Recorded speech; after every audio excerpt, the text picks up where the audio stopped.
আপ্লুত। আমরা এমন একটি পরিবেশে চেয়েছিলাম, একজন ইতিমধ্যে আমার বাল্য বন্ধু এমপি মহোদয়, আপনারা তাকে যে ভোট দিয়ে নির্বাচিত করেছেন, আমি আপনাদের প্রতি আবারও সচেতনতায় আমার সালাম এবং কৃতজ্ঞতা।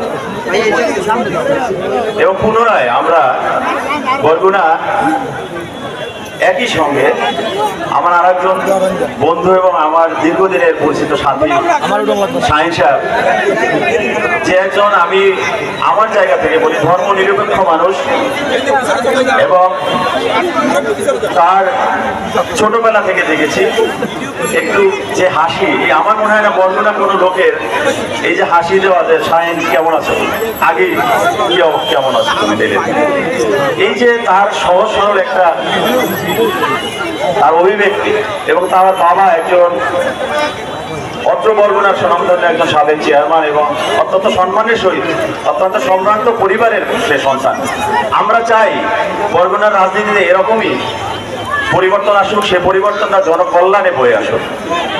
যদি পরিবর্তন হয় ওটার জন্য যে ভোগ করার জন্য নিজেকে, সেই পরিবর্তন আমরা চাই না।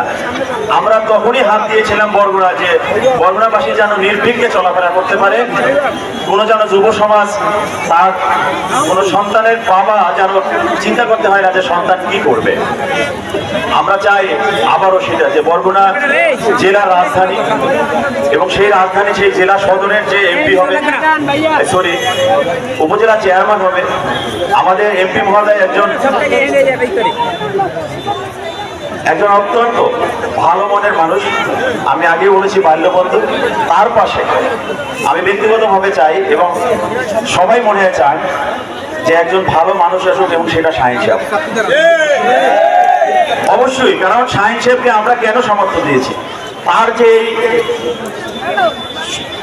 কোনো ধরনের তার ছলচুরতি বা কোনো ধরনের সততা, আজকে তার বয়স 54-55 আমি জানি, যত আমরা দেখিনি ছাত্র রাজনীতি থেকে। অতএব আমরা তাকে ভোট দিয়ে বরগুনার সম্মান ফিরিয়ে দেব। আমরা ভোট দেব, আপনারা সবাই ভোট দেবেন তো? আমি শুধু বরগুনা ভোটার হয়েছি, সে শুধু ঢাকা থেকে, এই জন্যই যে বরগুনার পরিবর্তন কেন পরিবর্তন, কিছু শক্তির বিরুদ্ধে পরিবর্তন, কিছু অন্যায়ের বিরুদ্ধে পরিবর্তন, কিছু সাম্রাজ্যবাদের বিরুদ্ধে পরিবর্তন, কিছু অপশক্তির বিরুদ্ধে পরিবর্তন। আমরা চাই নির্বিঘ্নে সমস্ত জায়গায় সমহারে সমবন্টনে উন্নয়ন হবে, এবং সেই উন্নয়নের হাত আমাদের সদর উপজেলার শাহিন সাহেবের হাত টেনেই হবে, এটাই আমরা আশা করি। এবং যেহেতু আমি একজন হিন্দু, আমি জানি যে অনেকে প্রশ্নটা করতেই পারে, সে ব্যক্তিগতভাবে অত্যন্ত ধর্ম নিরপেক্ষ একজন মানুষ, সে সব ধর্মকে সমান চোখে দেখে, যেমন আমার বন্ধু এমপি মহোদয় দেখে আমাদের সেই সশ্রদ্ধ সালাম। আমার স্বপন সাহেব এখানে আছে, স্বপন ভাই একজন চেয়ারম্যান, আমরা একই টেবিলে একই অন্য একই সব খাই। তো যাই হোক, আমি কথা বলবো, অনেক বক্তব্য দেওয়ার লোক আছে, আমার বক্তব্য দেওয়ার কিছু নাই।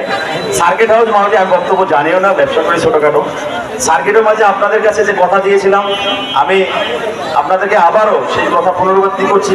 আমার এমপি ইতিমধ্যে যে কাজগুলো করে দেখিয়েছে এবং করতেছে, সেটা সর্বজনীন স্বীকৃত আমরা ইতিমধ্যে জানতে পেরেছি।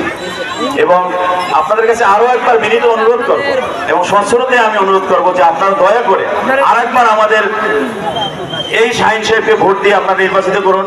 আপনাদের যার যেখানে দরকার আমরা উন্নয়নের ছোঁয়া সেখানে আমাদের পৌঁছে দেব।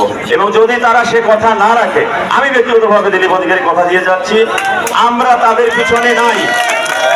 আমরা এমন জননেতা তৈরি করছি বরগুনা, ইতিমধ্যে করেছি, আপনার 17 জানুয়ারি আপনারা সেটা দেখিয়েছেন, এবং এবারও দেখাবেন যে অপশক্তির বিরুদ্ধে।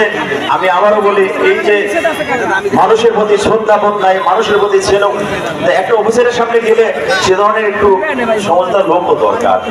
আমি মনে করি সেটা শাহিন সাহেবের মধ্যে আছে। ক্লাস 1 অফিসার, যাদের সামনে মিটিং হবে, যাদের সাথে কথা হবে, সে একটা ভদ্রলোক যদি না হয়, আমি এ বিষয়ে ব্যাখ্যা দেবো না। অতএব আপনাদের বাড়িতে গিয়ে প্রত্যেকটা লোক করজোরে আমাদের হয়ে যে আমরা চাই বরগুনার পরিবেশ ফিরিয়ে আনতে, যেটা আজ থেকে 20 বছর আগে ছিল, কিংবা পূর্বে আমরা যখন স্টুডেন্ট ছিলাম তখন ছিল। আমি অনেক সময় নিয়েছি, আপনাদের কাছে ক্ষমা চেয়ে নিচ্ছি, এবং আমি 21 তারিখে আসবো ভোট দিতে। আপনারা আমাদের সাথে ভোট দেবেন। বাংলাদেশ চিরজীবী হোক, জয় বাংলা।